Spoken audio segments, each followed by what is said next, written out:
poderoso, resonando fuerte en el suelo del bosque. Sus pequeñas patas pisoteaban con un ritmo alegre, haciendo que los animales de la selva muevan sus pies. Persiguió una mariposa con un salto alegre. Luego me dejé caer en el césped para dormir cómodamente. Los pájaros volaron alto con un grito alegre. El pequeño león volvió a rugir hacia el cielo. Giró y jugó bajo el sol, saltando y riendo, divirtiéndose. Un mono pasó balanzándose y emitiendo un chillido juguetón.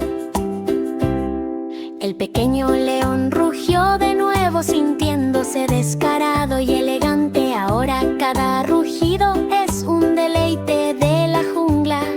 El pequeño león juega desde la mañana hasta la noche. La hierba se mecía suavemente bajo sus pequeñas patas. Todos los animales observaron con asombro y aplaudieron. Finalmente se acurrucó en su frondosa guarida, soñando con rugidos volver a rugir.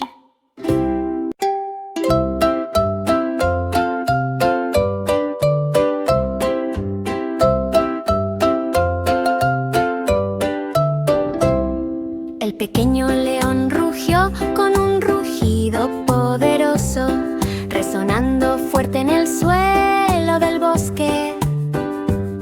Sus pequeñas patas pisoteaban con un ritmo alegre, haciendo que los animales de la selva muevan sus pies. Persiguió una mariposa con un salto alegre. Luego me dejé caer en el césped para dormir cómodamente. Los pájaros volaron alto con un grito alegre.